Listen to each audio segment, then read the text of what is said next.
Chapter 20. Should we conserve resources for others' sakes? What kinds of resources need conservation? I finally got to ask Marla Maples a question. It was at a frenetic press conference where the 26-year-old actress, having pocketed a cool $600,000 for endorsing No Excuses jeans, was pirouetting for the horde of photographers in a skin-tight pair. Was she, I inquired, simply exploiting her notoriety as the alleged other woman? Au contraire, she said, this was part of her new campaign to save the environment. When pressed for specifics, Maples said breathlessly, "I love the ocean." Howard Kurtz in the Washington Post magazine, Aug 19, 1990, p. 37. Should we try to conserve our resources? It depends. Should we try to avoid all waste? Certainly not. Are the Sierra Club, Friends of the Earth, and other conservationist groups barking up the wrong tree? Yes and no. This is a topic so apparently simple and commonsensical that adults delight in instructing children in it. Environmental singer Billy B. sings about recycling on the stage at Wolf Trap. Children are told to cover both sides of every sheet of paper you use. Yes, Einstein did that, but it is disastrous advice for any office worker at today's paper prices.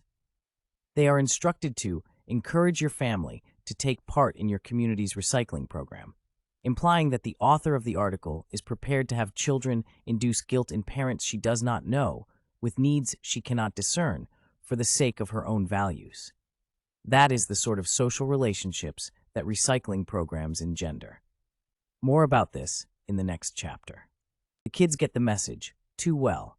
A Wooster, Ohio 7th grader writes to the newspaper, "On Earth Day, we think people should restrain from using aerosol cans, which presumably pollute the atmosphere, and disposable diapers, and they should recycle everything they can." We can clarify conservation issues by distinguishing among the following.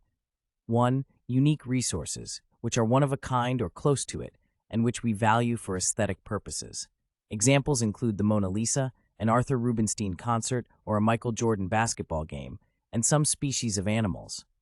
2. One-of-a-kind resources that we value as historical artifacts.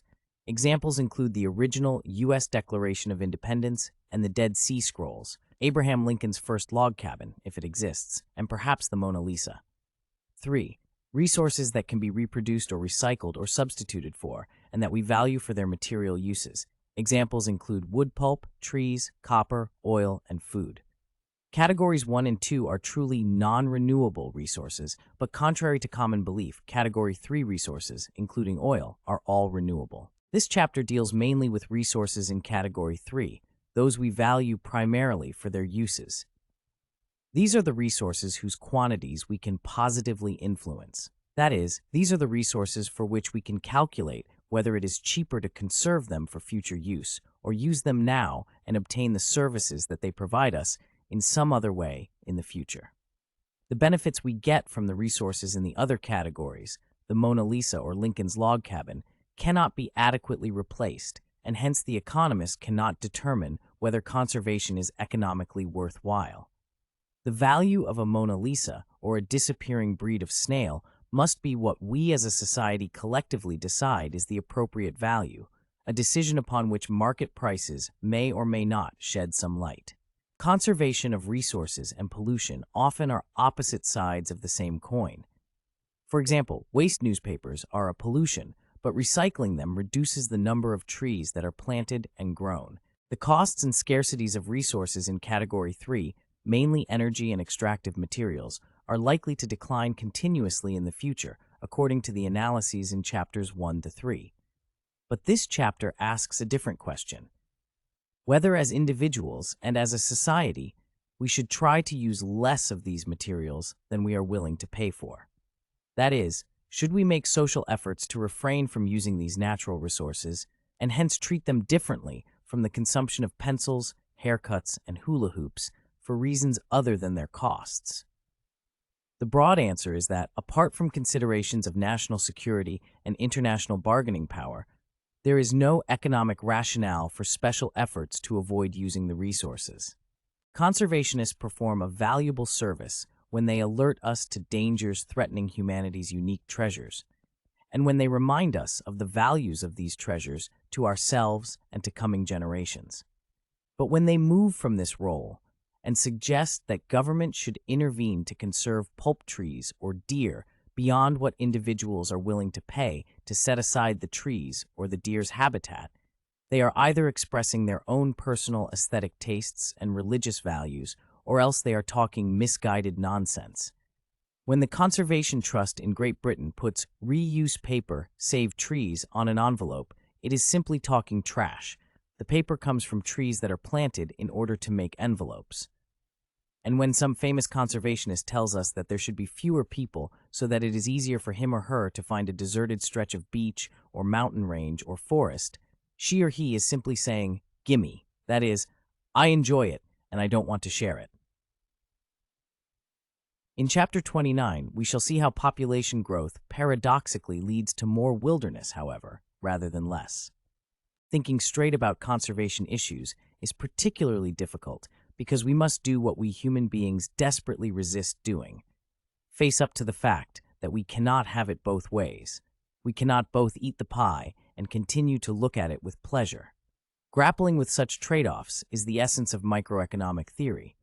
For example, it is obvious that having the wilderness be pristine and not hearing other human voices when one is there means denying the same experience to others.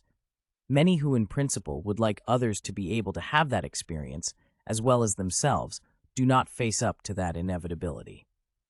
Anthropologists lament the arrival of civilization to the Yanomami Indians of Brazil, but the anthropologists also seek the health and cultural benefits of civilization on behalf of that group. Whichever way it goes, they will feel regrets, and both cannot be the case. Or, Jews in Israel yearn for the ingathering of Jews from the diaspora into Israel, where most immigrants live a healthier life than before.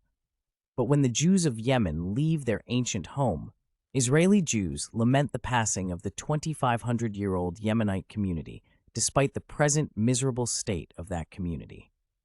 It is natural to want things both ways. When an economist uses quintessential economic thinking to point out that we must accept the necessity for a trade-off and that we cannot usually have our cake and eat it too, the argument is met with denial of any such necessity. Say, denial that reserving a forest for spotted owls means fewer jobs and lost income, or with charges that harvesting wood is an obscenity. This makes it very difficult to think straight about conservation issues. One possible reason why some people refuse to accept the economist's stricture that trade-offs are necessary is that the economist's motivations somehow are not considered noble. And indeed, the economist does try to focus on matters other than motivations. As Murray Weidenbaum wisely notes, economists care more about results than intentions. If we can succeed in focusing others' attention on results rather than intentions too, we will achieve results that people will like better than they will otherwise obtain. It is useful perspective to go back and reread the classics of the conservation movement in the United States in the early years of the 20th century. For example, the great 1910 book by Charles Van Hise. There one finds all the themes being sounded today and expressed very well. There is one great difference between that literature and the present writings, however. In Van Hise's day, people believed as follows: what is the purpose of conservation? It is for man. As Chapter 38 discusses, humankind's welfare is no longer the only or even the main goal for many conservationists. Conservation of replaceable resources. Should you conserve energy by turning off lights that are burning needlessly in your house? Of course you should, just as long as the money that you save by doing so is worth the effort of shutting off the light. That is, you should turn out a light if the money cost of the electrical energy is greater than the felt cost to you of taking a few steps to the light switch and flicking your wrist. But if you are 10 miles away from home and you remember that you left a 100-watt light bulb on, should you rush back to turn it off? Obviously not. The cost of the gasoline spent would be far greater than the electricity saved, even if the light is on for many days. Even if you are on foot and not far away, the value to you of your time is surely greater than the cost of the electricity saved. The appropriate rule in such cases is that you should conserve and not waste, just so far as the benefits of conserving are greater than the costs if you do not conserve.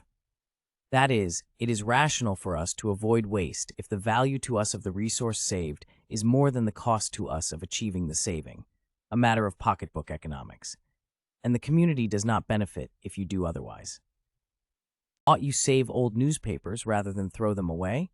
Sure, you ought to, as long as the price that the recycling center pays you is greater than the value to you of your time and energy in saving and hauling them.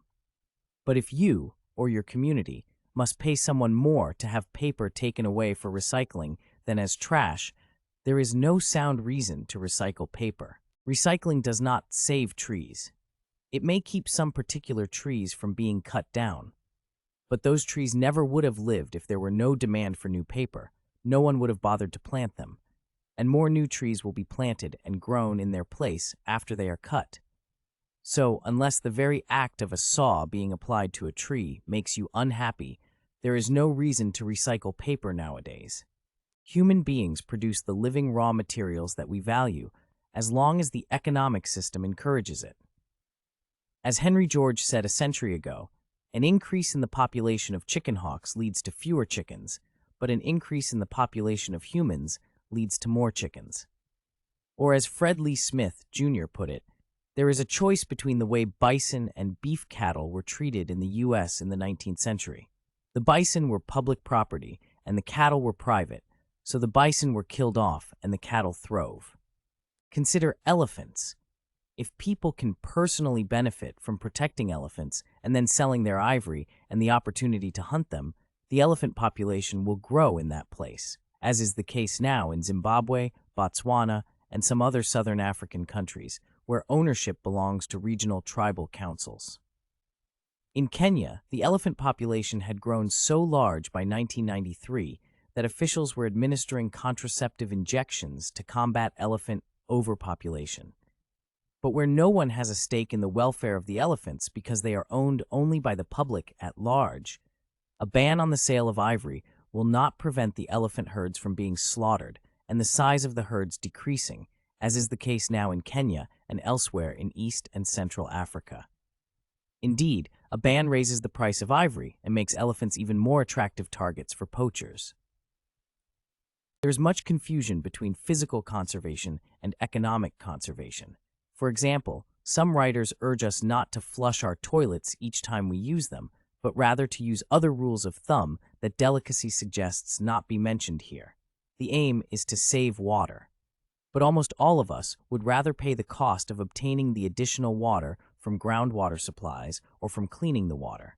Hence, to save water by not flushing is not rational economics. You will find discussion of the supply of water in chapters 10 and 17 on resource trends and pollution. It is economically rational to systematically replace light bulbs before they burn out, so that all the bulbs can be changed at once. This is not a waste of light bulb capacity. To do otherwise is to commit yourself to a lower level of material living, unless the country is a very poor one, where the cost of labor is small relative to the cost of a light bulb. In Russia, in the 1990s, burned-out light bulbs are sold on the street to be taken to one's place of work and substituted for working light bulbs to be stolen to take home. Though a simpler way of life has an appeal for some, it can have a surprisingly high economic cost. One student calculated that if U.S. farmers used 1918 agricultural technology instead of modern technology, forswearing tractors and fertilizers in order to save energy and natural resources, we'd need 61 million horses and mules. It would take 180 million acres of cropland to feed these animals, or about 1/2 of the cropland now in production. We'd need 26 or 27 million additional agricultural workers to achieve 1976 production levels with 1918 technology. Conservation, or just non-use of given materials, is a moral issue for some people, about which it is not appropriate to argue.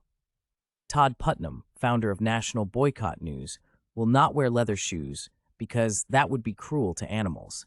Rubber and plastic are also out because they don't recycle well.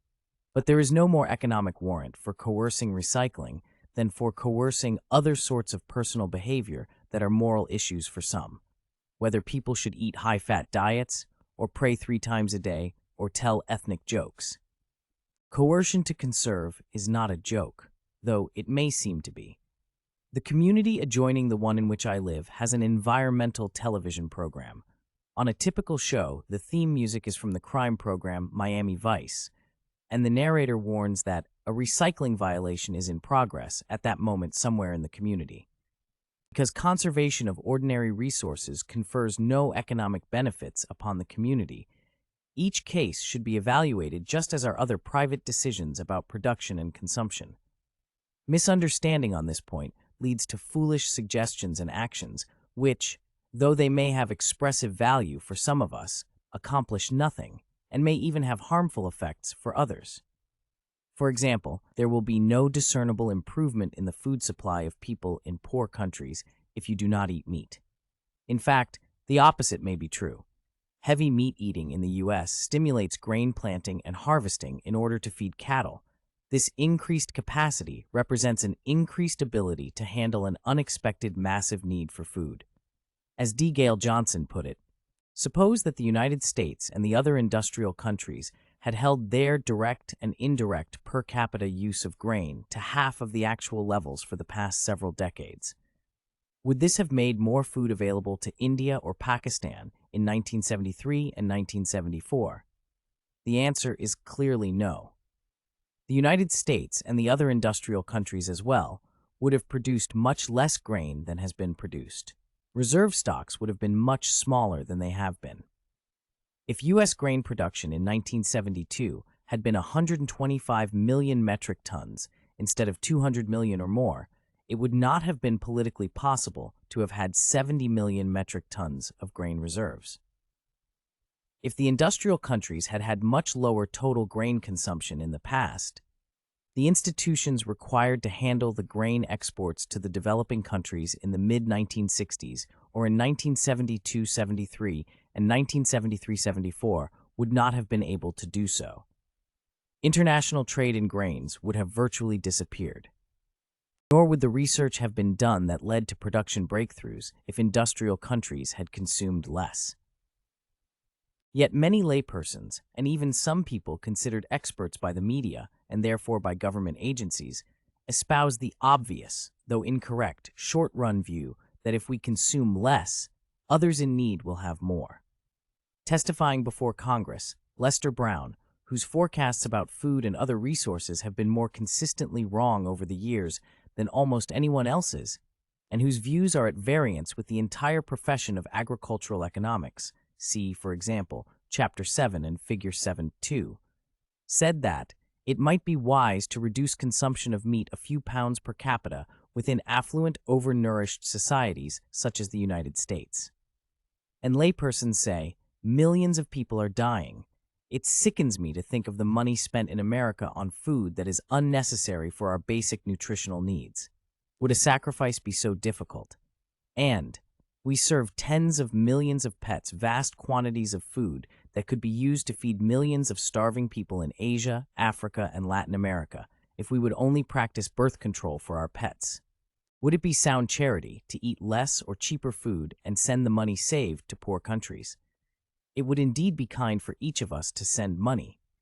But why take the money from our food budgets? Why not from our overall incomes? That is, why not reduce whichever expenditures are most comfortable, rather than just reducing our expenditures on food? That would make better economic sense, though it might have less ritualistic meaning to us, which could be a persuasive argument for saving food. Energy conservation is another favorite target. We are urged not to eat lobsters because it takes 117 times as much energy to catch a lobster as it does to catch enough herring to yield an equal amount of protein. One of the co-authors of the study that reached this nonsensical conclusion is Gene Mayer, advisor to presidents, president of Tufts University, and perhaps the best-known student of nutrition in the world, but not a student of energy or economics. Marvelous disputes arise in Washington because everyone is trying to get into the Energy Saving Act. Any one group's panacea is another group's problem. Transportation officials are outraged by a congressional report suggesting that buses, van pools, and carpools may use less energy than mass transit rail systems. And the U.S. Post Office in 1978 issued a postage stamp entitled Energy Conservation, picturing a light bulb, a gas can, and the sun with an inscrutable face. Much of the call for conservation would be funny if it did not have serious results. For example, the Federal Corporate Average Fuel Economy (CAF) standards requiring manufacturers to raise average miles per gallon from 18.5 to 27.5 mi from 1978 to 1985. These standards increase highway deaths by making cars lighter and therefore poorer protection in collisions. And this would be true even if all cars would be smaller. Having all football players wear helmets reduces total football injuries. Robert Crandall and John Graham studied the effect on a single cohort of cars and found 1989 model year cars will be responsible for 2,200 to 3,900 additional fatalities over the next 10 years because of CAFE, an increase in the death rate of somewhere between 14% and 29%. CAFE standards have also cost vast sums of money to consumers and much damage to the U.S. auto industry, in addition to the much more important increase in mortality. And for what? CAFE proponents who are not economists not only make arguments about the necessity of saving oil, but also resort to justifying the standards on grounds of how vulnerable we are to foreign oil, when this undoubtedly was not their objective. And they debase the standards of public debate in the service of their cause by calling liars those who point out that lightning cars makes them more dangerous. Apparently, it is an inbred moral intuition that makes us feel that non-conservation is wrong.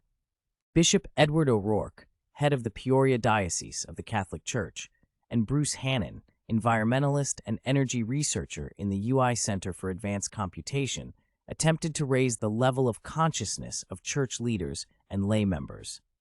One solution they cited for the growing problem is for everyone to lead lives that are simpler, more spiritual, and less resource-consuming. Even buying a tube of toothpaste is energy wasting. The toothpaste is encased in a cardboard box, which must then be put in a paper bag with a paper sales receipt. All of these products use wood pulp, and all are usually thrown away and destroyed. We are custodians and stewards of God's gifts. The more precious the gifts, such as energy, the more urgent the need to protect them, Bishop O'Rourke reminded. A Lewis Harris poll reveals that a substantial 61 to 23% majority thinks it is morally wrong for Americans, 6% of the world's population, to consume an estimated 40% of the world's output of energy and raw materials. And the public indicates it is ready for a number of drastic cutbacks. A 91.7% majority is willing to have one meatless day a week. A 73 to 22% majority would agree to wear old clothes, even if they shine, until they wear out. By 92.5%, the public reports it would be willing to reduce the amount of paper towels, bags, tissues, napkins, cups, and other disposables to save energy and to cut pollution. I share this moral impulse. I take a back seat to no one in hating waste, unnecessary lights, avoidable errands, trivial meetings. But I try to restrict my waste fighting to matters where the benefit is worth the cost. Though when they were young, my children had a different view of my behavior.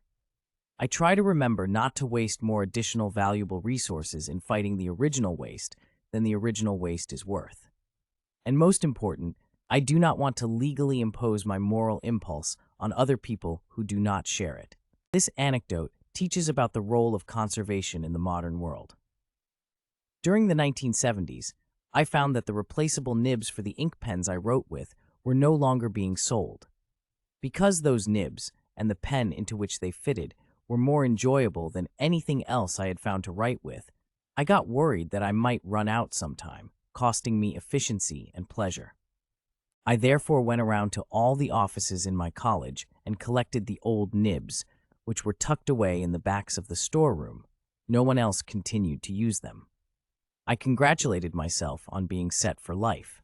Then, in the early 1980s, the personal computer and word processing came along. And there went my need for pen nibs. I was saddled with a lifetime inventory that I would never use, and that no one else would use either. This typifies how we worry about running out of something, and how the worry usually turns out to be wholly misplaced, because of technological advance. When I was collecting the nibs in the 1970s, no one could guarantee me that I did not need to worry about a lifetime supply, because no one could guarantee me that a better replacement would be invented. And no one can now make such guarantees for other resources. But it would be foolish for us to assume that the worst case will occur, that no substitute will be invented. Proceeding on a worst-case basis may avoid that worst case, but it is likely to impose heavy costs that would not apply if the worst case does not occur, as in most cases it will not. Worst-case thinking may be appropriate for safety engineers, but it is not appropriate for most everyday planning. Both of a family's cars may fail to start tomorrow, but you recognize that it would be foolhardy to stockpile 2 extra cars or even 1 just in case. Instead, you recognize that the chance that both will fail to start is very small. And even in that very small eventuality, there are taxis, neighbors, and other solutions, including Shank's mare. So it is with other resources. As far as I can trace its intellectual history, the idea that worst-case analysis, which dismisses the cost of taking unnecessary precautions, what does it matter if we are wrong, is appropriate for ordinary decision-making seems to be a curse foisted on us by game theorists enamored of its mathematical charms. The anti-waste, pro-conservation moral impulse sometimes is used to flim-flam the public. Consider the Hunger Project, an offshoot of the EST organization. Under the headline, The End of Starvation, a shiny 4-color brochure recites a few figures, uncorroborated, about the numbers of children who die of hunger each year, then asks people to A, fast for a day, and B, contribute money to the Hunger Project. No explanations are given about how the fast or the money will affect anyone else's hunger. The stated purpose of the fast is to express and experience my alignment with having the end of starvation be a reality in the world. To express and experience that I am the source of the Hunger Project. Whether this and the rest of the brochure is a masterpiece of communication or of non-communication, I leave for the reader to judge. But for a decade, I have offered 6 pieces of bubblegum to anyone who will explain just how the Hunger Project, as of 1977, would end anyone's hunger except the sponsors, with no takers. After the first spurt of enthusiasm for conservation and recycling in the 1970s, some people began to calculate that the costs of recommended recycling projects can often exceed the savings. A high school student in Los Angeles, for 18 weeks, collected bottles from a restaurant to raise money for a favorite organization.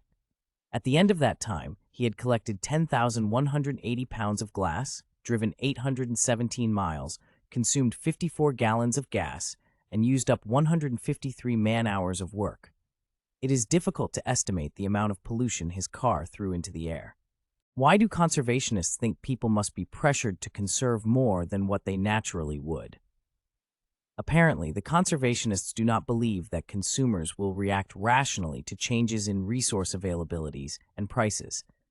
But the reduction in use of electricity per unit of GNP since 1973, see Figure 21, is striking evidence of consumers' sensitivities to cost and scarcity. Another striking example is the drop far below the trend in gasoline use in the late 1970s, as gasoline prices rose sharply. Sometimes coercion is justified on the basis that government subsidizes the activity.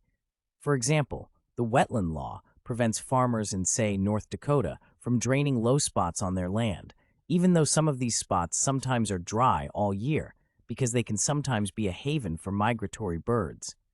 Environmentalists say the American taxpayer has spent billions on farm subsidies. It seems to me we ought to be able to put some strings on that money. Here we see the ill effects of the entire system of government intervention.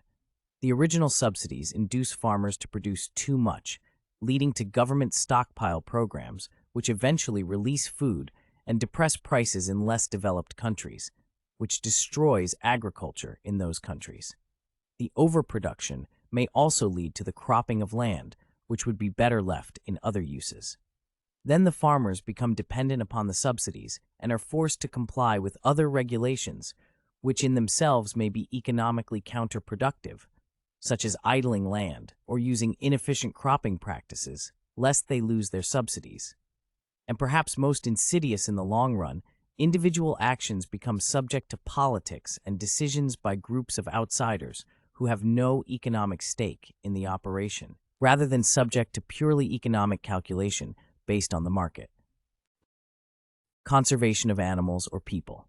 Some say that the human population should be stabilized or reduced because we threaten some species of animals. This raises interesting questions.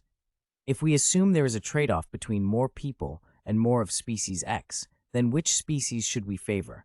Buffalo or golden eagles over Homo sapiens? If yes, does the same logic hold for rats and cockroaches? And how many people do we want to trade for more buffalo? Should the whole Midwest be made a buffalo preserve, or do we want only to maintain the species just this side of extinction? If the latter, why not just put them in a few big zoos? And do we want to protect malaria-carrying mosquitoes from extinction? We ought also consider the species of animals whose numbers are increased when the human population increases. Chickens, goats, cattle, minks, dogs, cats, laboratory white mice, and canaries. Is this a justification for increasing the human population? Here lies a problem for those who are against killing animals for food or clothing. Without humans to consume these products, there would be fewer chickens and minks to be killed.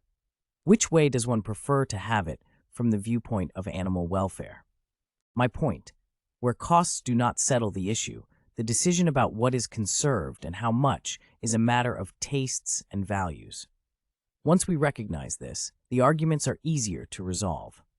There is considerable discussion in chapters 39 and 40 of particular conflicting values relevant to these issues. Resources and future generations. Conservationists and technologists attend to the future, and often properly so. We should conserve, they say, so that there will be enough for future generations, even if the value we get from the resource saved is less than what it costs us to achieve the saving. When we use resources, then, we ought to ask whether our present use is at the expense of future generations. The answer is a straightforward no. If the relative prices of natural resources can be expected to be lower for future generations than for us now, and this seems to be a reasonable expectation for most natural resources, as we have seen earlier, this implies that future generations will be faced by no greater economic scarcity than we are, but instead will have just as large or larger supplies of resources to tap, despite our present use of them.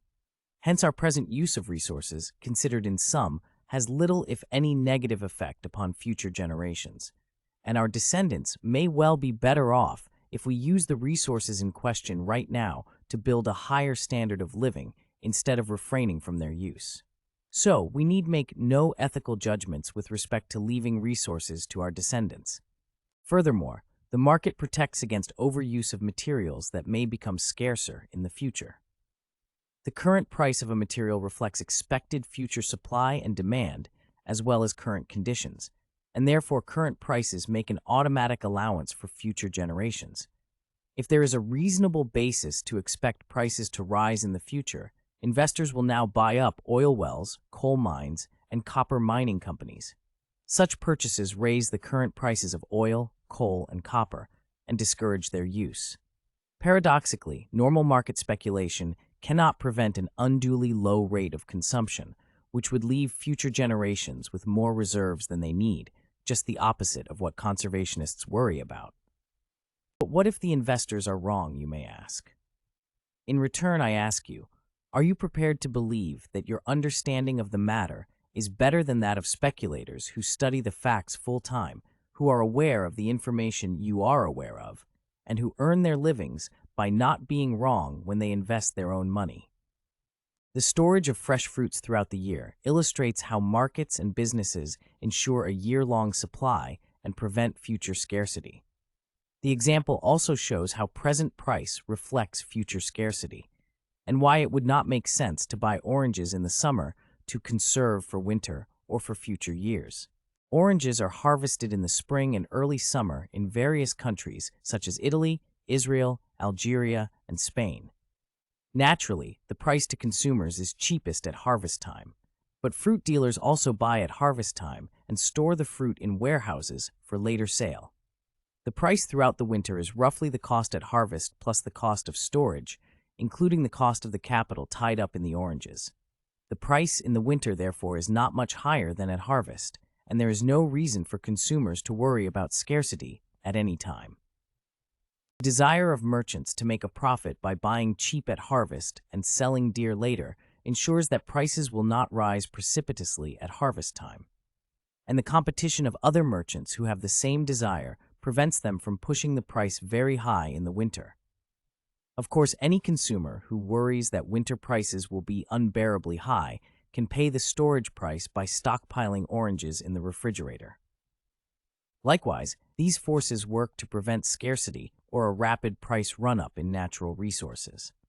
Merchants who believe, on the basis of a very full investigation, because their economic lives depend upon it, that future scarcity is not yet fully reflected in present prices will buy raw materials now for future resale. They will do our conserving for us, and we will pay them only if they were right. And the argument is even stronger with respect to metals, because they do not require a refrigerated warehouse.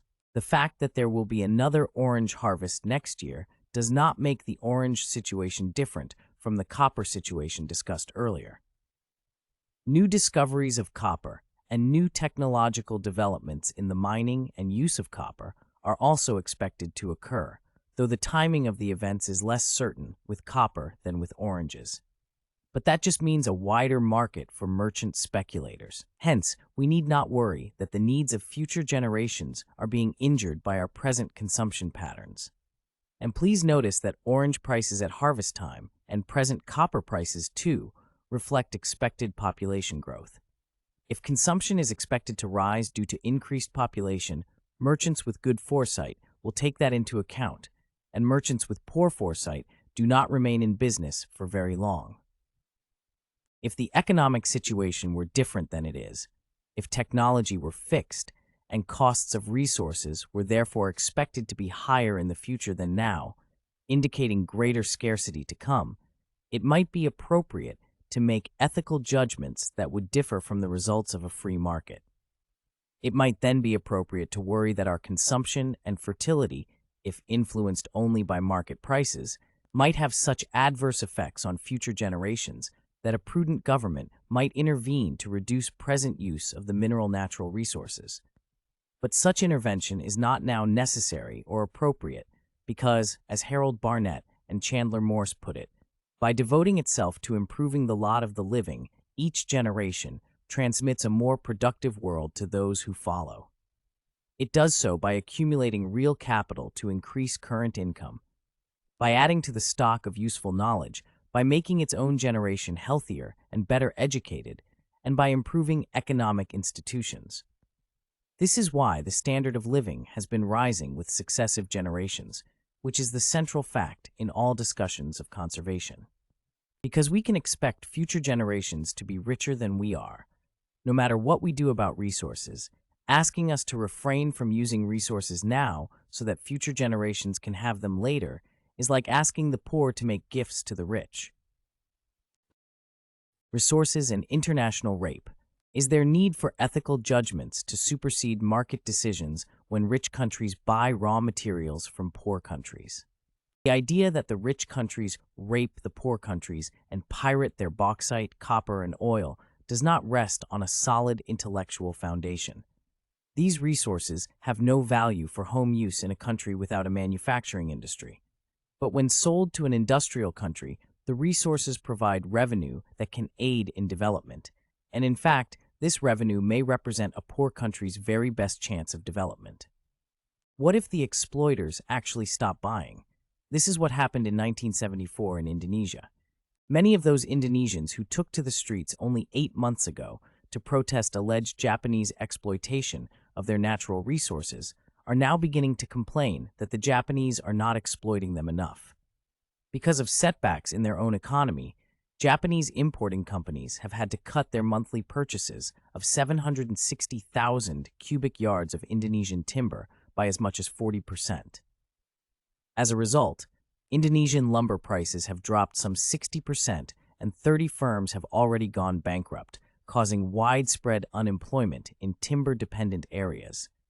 Nor are contemporary poor country people who sell their resources benefiting at the expense of their own future generations.